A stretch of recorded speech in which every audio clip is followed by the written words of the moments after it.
Islam diperkirakan masuk ke Indonesia sekitar abad ke-13 Masehi.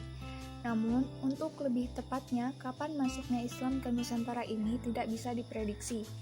Sejak abad kedua sebelum Masehi, orang-orang Ceylon telah berdagang dan masuk. Abad ke-7 Masehi, orang Ceylon mengalami kemajuan pesat dalam hal perdagangan dengan orang Cina. Hinggalah pada pertengahan abad ke-8 orang Arab telah sampai ke Kanton. Mengenai tempat asal kedatangan Islam yang menyentuh Indonesia, di kalangan para sejarawan terdapat beberapa pendapat.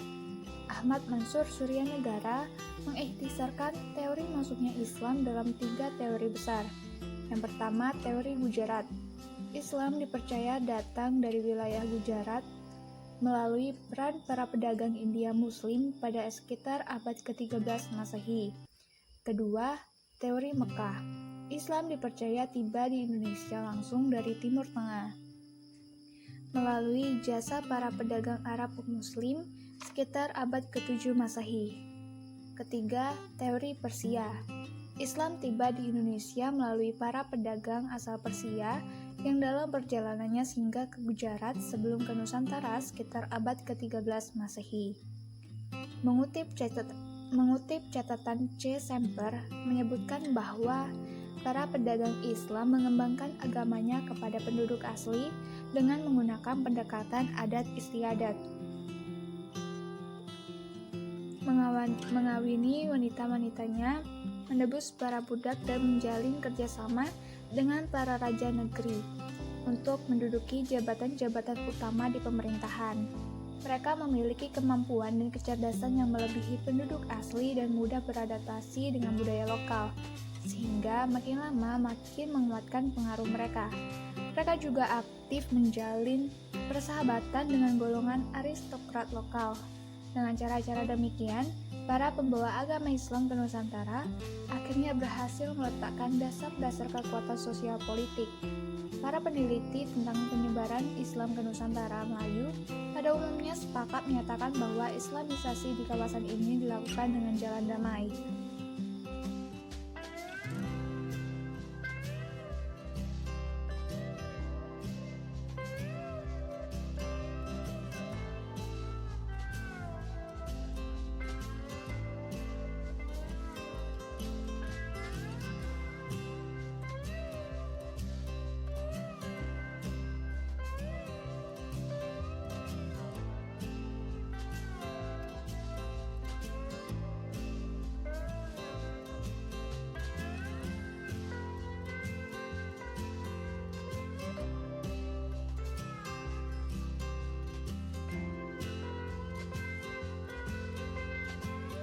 Menara Gentala Arasi terletak di tepi Sungai Batanghari, tepatnya di Kelurahan Arab Melayu, Kecamatan Pelayangan. Untuk mencapai menara, kita harus berjalan kaki di atas jembatan pedestrian. Jembatan ini terletak antara 20-30 meter dari permukaan riak Sungai Batanghari. Panjang jembatannya yaitu 532 meter dengan lebar 4,5 meter. Menara Gentala Arasi sendiri memiliki ketinggian sekitar 80 meter. Pembukaan menara ini ditandai dengan penandatanganan prasasti batu oleh Wakil Presiden Yusuf Kala pada tanggal 28 Maret 2015.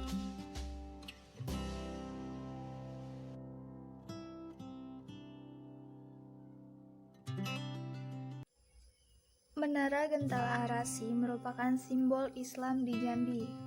Namanya mengandung unsur filosofis yang berarti sebuah menara untuk mengingat tempat tertinggi atau kursi Allah Subhanahu wa Ta'ala.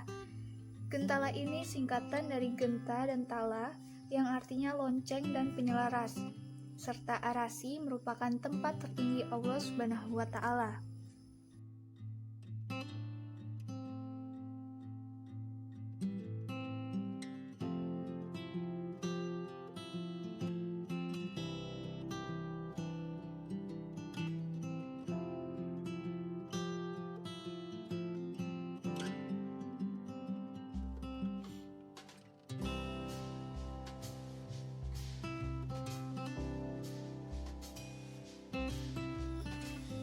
Bagian bawah menara difungsikan sebagai museum.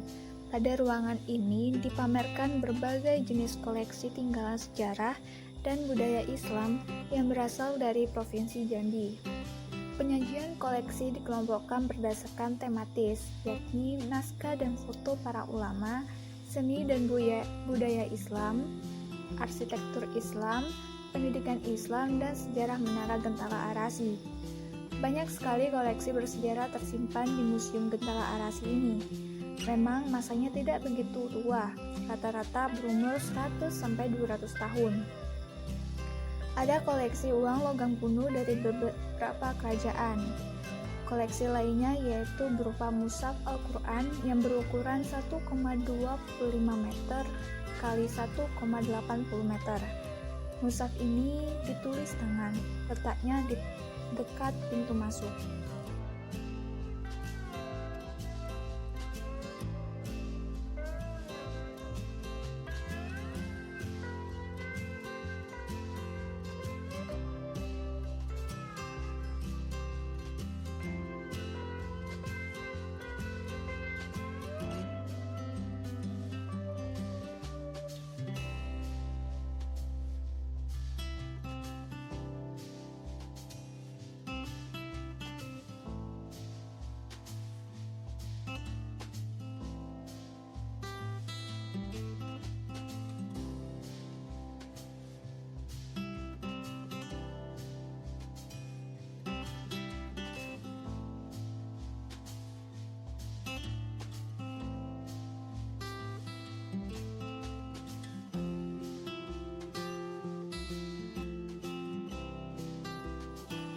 Sebenarnya, di dalam museum ini terdapat ruangan bawah tanah.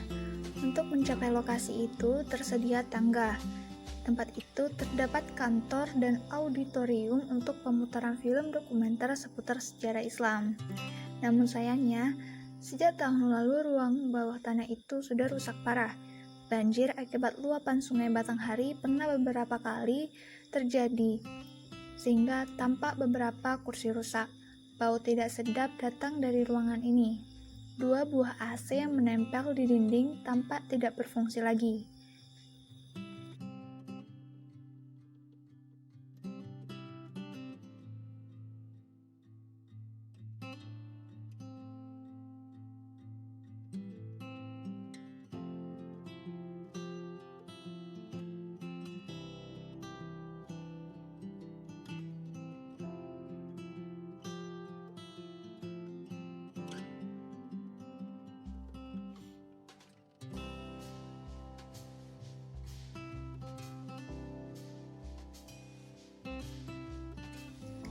Pada masa-masa awal, tempat yang menjadi favorit pengunjung berupa sebuah lift di tengah ruangan.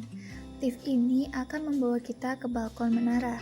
Dari ketinggian 25 meter, kita bisa menyaksikan sekeliling kota Jambi.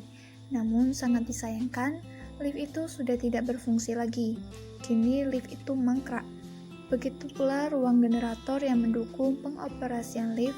Jadinya pengunjung tidak dapat lagi melihat kota Jambi dari ketinggian.